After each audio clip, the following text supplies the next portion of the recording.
I'm not proud of what I did that morning, and I won't dress it up. I pointed at an old woman's stained dress and made a joke that got quick laughs, and 10 minutes later, that same woman walked back in with my manager at her shoulder, called me by name, and fired me in front of a full banking hall. And that was the kindest thing that happened to me that day.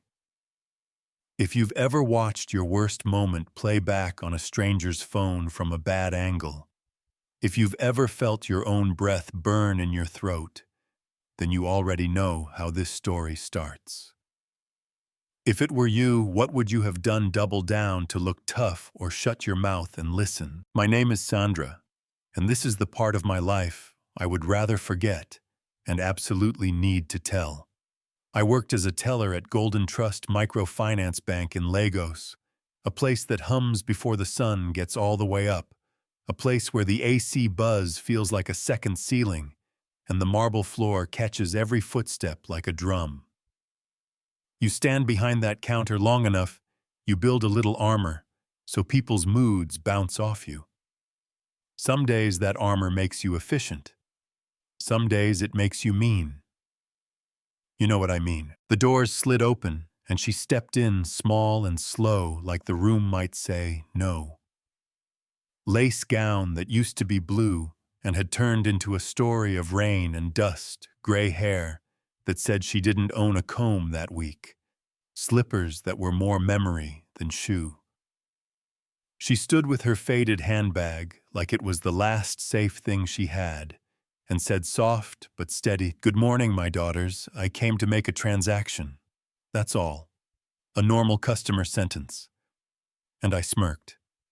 I don't like telling you this, but I said, "Mama, even if you want to make a transaction, where's your account number or you want to deposit sand?" I can still hear the laugh break open behind the glass, the way people laughed because they were bored, and I gave them something sharp. Do you think that's funny?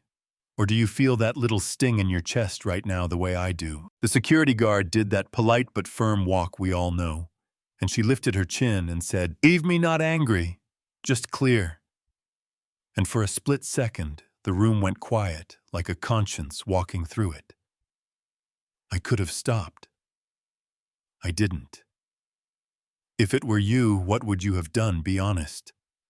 He led her out. The sun slapped her face, and she looked back through the glass with an expression I had seen from teachers and grandmothers and honest people whose patience you test only once. Not shame, not fear, just disappointment. And then it happened. Hold on. Here comes the flip. A black SUV pulled up like it knew exactly where it needed to be. My branch manager rushed in with sweat on his collar, scanning the room like he'd lost a crown jewel. "Where is Madame Olivia Benson? Has she been here already?" We shook our heads like rattles. Then the glass doors opened again, and the same woman walked back in, calm, unbothered by our faces. Jerry, that's our manager, froze. "Ma," he said, voice thin, "Madame Olivia." The air in the hall changed temperature. Phones slid into hands, the kind of quiet you only hear right before thunder. She didn't raise her voice. That was the worst part. She didn't need to. "Don't apologize for them, Wari. Apologize for yourself for not training your staff better. I stood in this hall for 15 minutes, and not one person treated me like a human being. Not one. Hand over your ID cards." I laid my badge on the counter, and it made a small, stupid sound. Security didn't touch me. They didn't have to. The internet was already touching me from 6 different angles.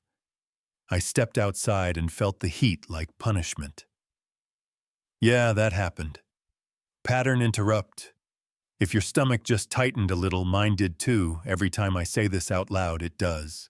I walked home slower than usual that day. My feet were heavy and my brain was loud. I drafted a text to my father 5 different ways and deleted every version. I stared at my rent notice like numbers might change if you glare hard enough, and by sundown, my phone was buzzing like a hive. Someone had recorded the scene, of course they had, and now my face and my worst joke were looping on somebody's For You page in a city where everything spreads faster than heat. Comments stacked like bricks. Serves her right. This is what's wrong with the country. Fire them all. People tagged my father's shop and told him to raise his daughter better, like he hadn't tried, like he hadn't taught me to greet elders with 2 hands, like he didn't know my heart better than a clip ever could. Do you think that's fair, that a stranger's clip can make a villain out of a person before lunchtime? 3 days later, the panic quieted, and that silence was meaner. My father didn't yell. He wiped his counter 3 extra times and asked me one question, voice slow, Sandra. Where did you learn to laugh at your elders like that? There was no answer that would make it right. I cried, he looked away, and finally he said, "Fix it, however you can fix it." That sentence felt like a small boat, and I climbed in because there was no shore under me. I wrote a letter. It was clumsy and too long. I wrote another. I told the truth in the third one. I stopped begging for my job and started confessing my fault. By the 7th letter, I wasn't trying to save my face anymore. I was trying to honor the face I had disrespected. Words are cheap if they don't put on shoes and go places, so I showed up where dignity is measured by how you serve. A small NGO fed elderly women at night in the market corridor. I washed bowls that didn't look clean even after you washed them. I ladled soup into hands that trembled a little. I watched women bless their food with a depth I hadn't earned yet. A grandmother told me about her first love from 1963, about dancing to music that would make kids roll their eyes today. And I understood that dignity isn't a costume. It's a right you honor or trample. You know what I mean? 2 weeks after the day I now count my life by my phone rang. Come to the branch at 10. That was it. No name, no tone, just time. I wore the cleanest blouse I had, tied my hair back, so my face couldn't hide, walked past the same glass that had reflected my shame, and tried not to throw up in a potted plant. She was there. Not in the mud-stained lace from that morning. Royal blue head tie set like a crown, the kind of elegance that doesn't ask permission. Sit, drink water, she said. I sat on the very edge like I was afraid of taking too much chair. I read your letters, all of them. I opened my mouth to apologize better, and she raised a hand the way mothers do when you're about to waste both of your time. You made a mistake, a painful one, everyone saw it. What matters most is what you do with that pain, who you become because of it. Then she did the thing I didn't expect twice in one lifetime. She reinstated me, not as a trophy, not as PR, but as work. Lower position, probation, real training. Earn your way back, not with pride, with humility. If you think grace is soft, try swallowing it when your throat is tight. We started over. We rebuilt muscle memory from the handshake up. Mystery shoppers. Scripts that stopped sounding like scripts because we practiced until they sounded like care. We read case studies about people turned away for looking like trouble when all they carried was grocery money and every child's birthday in a family of 6. I learned to say your small is important here and mean it.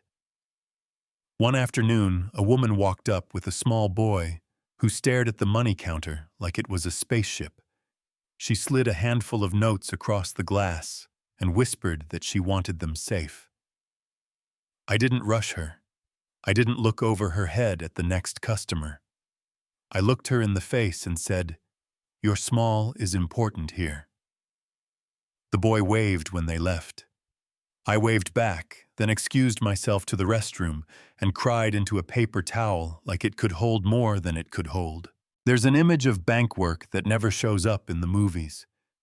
The quiet, steady care, the way your voice becomes a bridge or a barrier, The way one look can send somebody home with either a story of kindness or a story they'll tell years later with a bitter laugh. I was learning the math of respect, and then the story bent in a way I didn't see coming. Hold up, twist ahead. A courier assignment came up, nothing special on paper. Deliver quarterly customer service reports to the CEO's residence, collect signatures, bring them back. The gate swung open to a white compound that smelled like vanilla and rain. A dove fountain in the middle catching the light. A garden cut so clean it looked like thoughtfulness grew there. Inside, framed paintings, soft walls, not loud wealth, a home. "Come in, my dear," she said, not with that stiff voice people use when they want to remind you of the distance. She asked about my father by name because she remembered it asked about the NGO nights like it mattered to her ledger.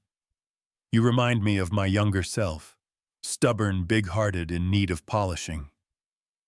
We laughed, and then another voice floated in from the hallway. "Mama, I didn't know you had company."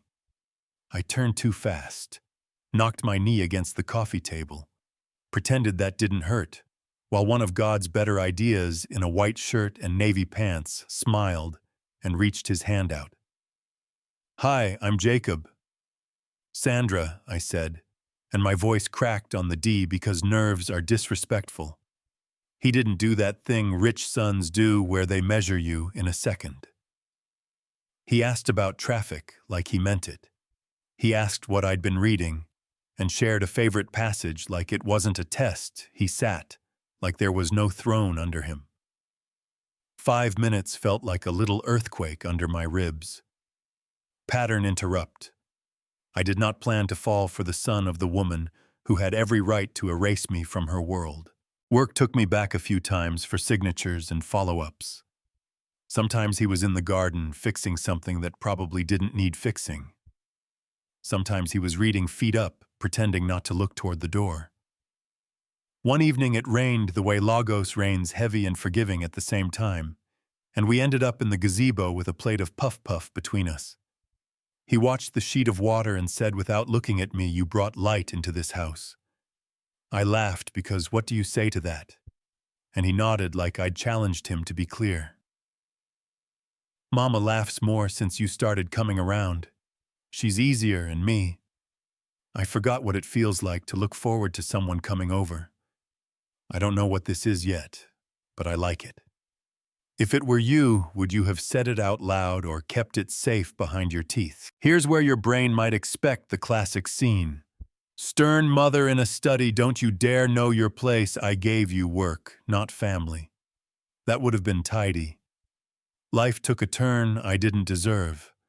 She called me in, sat me across from her, and said the sentence that knocked me sideways in the gentlest way. "I see how you and my son look at each other." Before my panic could form words, she lifted her hand again. "Don't be afraid. If Jacob has chosen you, I'm happy. I've seen your heart."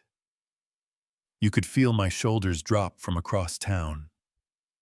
Say what you want about miracles, I was sitting in one. We did it slow, not for show, for respect. Church some Sundays sitting on the left because Mama likes the right, and we didn't want to look like a billboard. Dinners with family where nothing big was talked about and everything important was happening anyway. He came to my father's shop and ate a goosey on a couch that has lost 3 fights with time and listened to the kind of stories your parent keeps like currency. How you were bold at 5 and bossy at 9 and secret soft when no one watched.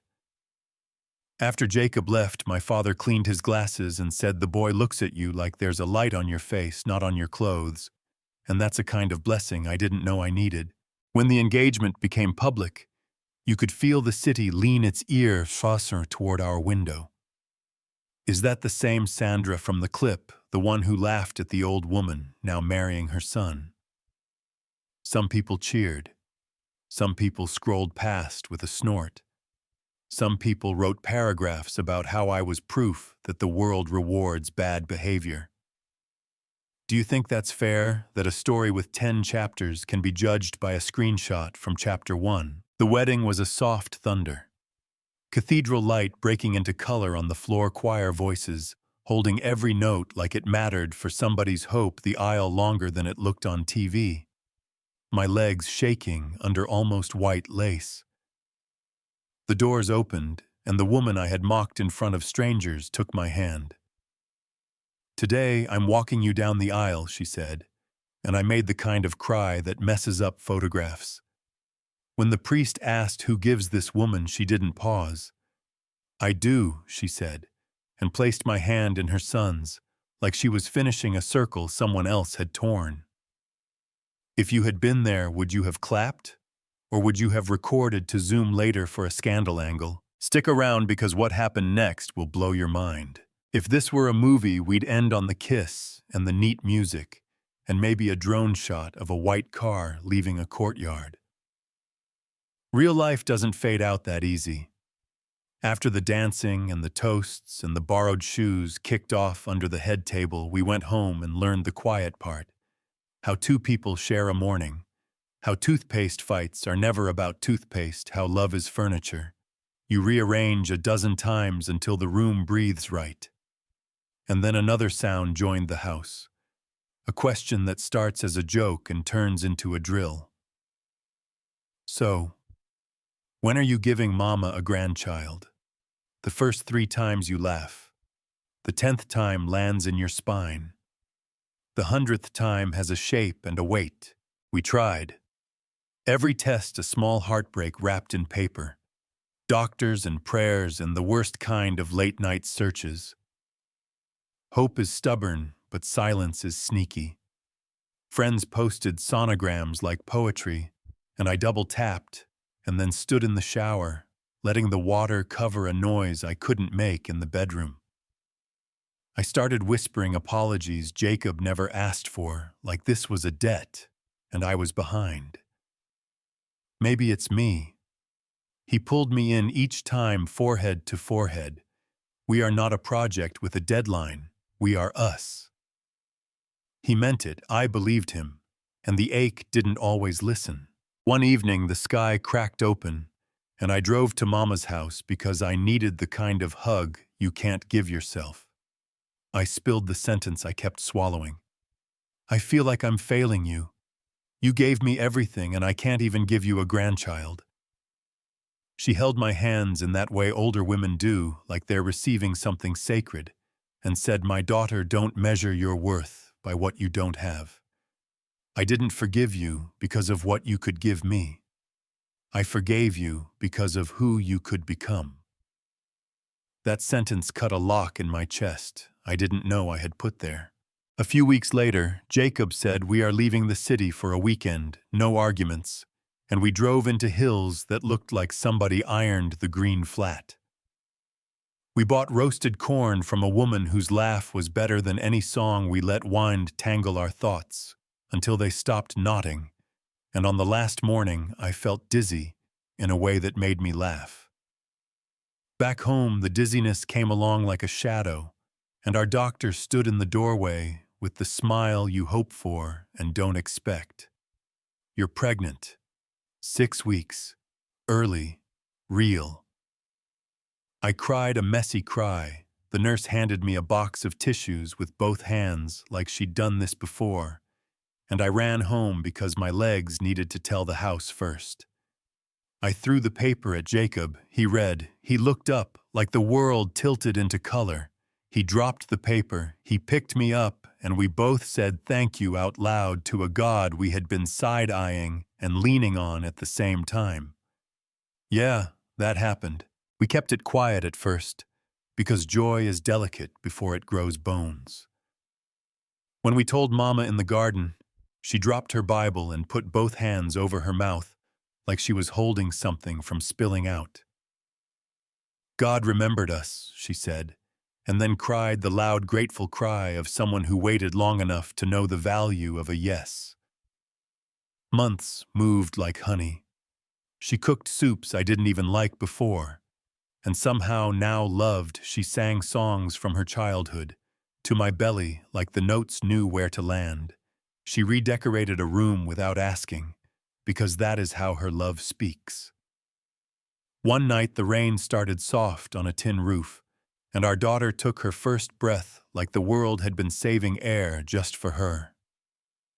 They placed her on my chest, and the whole story clicked into a shape I still don't have words for.